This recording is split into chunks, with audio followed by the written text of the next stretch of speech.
watching Let's Chat. Hey, thanks for staying with us today. I am so excited to be sitting here with Tom Zutaut, a former artist and repertoire talent scout. Thanks for being here today, Tom. You're welcome. It's an honor. I love this station. Thank you. That means a lot. So it's really fun hearing about your background out there. My mind is blown with who you've discovered. So let's just go right into this. Tell me what you did and maybe one of your biggest breaks, your first big break. Well, the first big break would really be when I stumbled onto Motley Crue. I was driving down Sunset Strip in Hollywood. I'd gotten a job right out of high school working for Elektra Records. I had submitted a bunch of music to them that had been passed on. His son, the chairman's son, took me out to dinner, and I basically, you know, he said to me, he said, "What do you think about the music at the company?" And I said, "Well, it sucks." And he said, "Well, you know, my dad runs a company." I said, "Well, don't tell him I don't want to lose my job." Well, he told him. Got called up into the chairman's office, and I ended up, he said, "Well, the next thing you find, bring it to me and I'll get it signed." I don't know, a month later, I see Motley Crue sold out on the marquee. Wow. So you have that sort of eye for what's going to be very popular. It sounds like I loved Motley Crue and the other famous bands, I don't want to spoil it, that you discovered. Did you hear them like at a show? And then you're like, these guys are great. I saw 500 teenagers lined up to see them, and so the name, there's just sometimes when you see a certain name on a sign or a poster, it rings true. I thought Motley Crue, I'd never heard those two words put together, but it sounds amazing. I saw the kids lined up.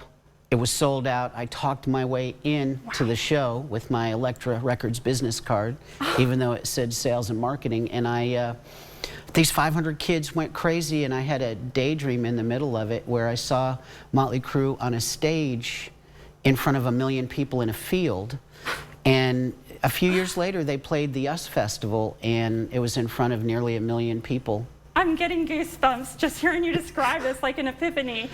So talk to me about who else you discovered. Well, I found this little band called Guns N' Roses. It's just a little band. And you know, it's funny. It was I was at Geffen Records working for David Geffen, and it's kind of funny. It was a similar thing. I'm driving down Sunset Strip, and I see this poster of these two revolvers with roses wrapped around them, and it just caught my eye. So I pulled over. I ripped the poster down, sadly, to promote their concert, but I had to have it. It was so cool. Slash, he's an illustrator, so he drew it himself. And I just had to see the band, and that's what led me to them. Again, Motley Crue sold out on a marquee and then a poster. So how soon after Motley Crue did you find Guns N' Roses, and were you just riding high and everyone was like, wow, this guy Tom knows what he's doing? It was about 4 years later, but you know, in the preceding time I had found this band called Dokken. I had brought Metallica over to Elektra. Wild. I'd found Berlin, You Take My Breath Away. I mean, I have found a lot of people. I mean, I imagine a lot of viewers are just hearing these names and just mind blown. How does it feel to hear them now on the radio and kind of smile and say, wow, I had a small part in that, a big part? Well, you know, when I hear one of my songs on the radio, it's almost like an omen that good things are going to happen. I mean, we talked about out there, like this music, at least for me with middle school and high school when it was out, these songs recall like literal memories. It's like scenes play back in my head of what was going on then in my teenage years. How does that feel to know you played a part in that? Well, you know, I think that I found a lot of talent that sort of changed music history and affected popular culture and gave people good memories. Like you were talking about Tesla, you know, it's not what you got, it's what you give. Love it. And you brought that up to me, and I had literally forgotten about that song, and I might not have mentioned it tomorrow night at Songbirds, but you know, that's the thing, and people always ask me, what's your favorite band that you signed? And a lot of times I'll say Tesla, because the singer, Jeff Keith, has a positive message for everybody. And Signs was a cover, that's a whole nother story, but they have this love song that a lot of people remember the way you remembered what you got is what you give, and what you give is what you got. It's true, it's profound. It's not just a love song if you really think about it. There's meaning behind that. So LA to Chattanooga, what a change in pace. Talk to me about what brought you here and what's coming up at Songbirds. Well, what brought me here was my father, who lives in Fayetteville, Tennessee, and I think he was lonely, but he didn't want to say he was lonely, so he kept saying, I was living in Charlottesville. He said, why don't you move to Chattanooga? They have EPB fiber, like you're constantly complaining about your internet speed in Charlottesville, Virginia. And I said, okay. He finally talked me into it. And then, you know, the minute I got here, my TV show, Paradise City, got picked up, and I'm back out in Hollywood for 6 months. Wow. Now, what's coming up at Songbirds? Tell me about this Tomorrow event. night, I'm going to do some storytelling. Wow. Most of the stories I have not discussed here now, but be telling a bunch of stories.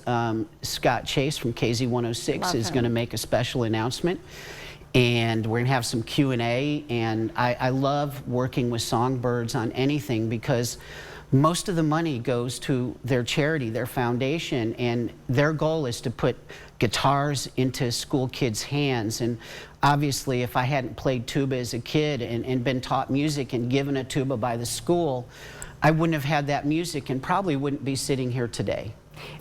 Is this what you do now? Do you go around the country doing Q&As, or is this just sort of a gift to Songbirds? This is a gift to Songbirds. A way to announce an upcoming radio show on KZ106, and a way for me to kind of, I've been sort of in hiding, you know, selling Hyundai cars and, you know, trying to live like a normal person, but the music keeps drawing me back. Right. Well, how can we get tickets to this event tomorrow night? You just go to songbirds.com, and they've got a ticketing link. I've got it on my Facebook page. Just type Tom Zutaut Songbirds and you'll find it. The doors are at 6, and I start at 7. Thanks for being here today. It was so cool to get to know you and kind of relive, you know, my teenage years. You're welcome, and you know, DEF is my go-to. I watch it every morning, so it's a real honor and a pleasure to be here on the station. You heard it here. That I wake up in the morning. Guns N' Roses, and now you're discovering DEF. Thanks for being here, Tom. You're welcome.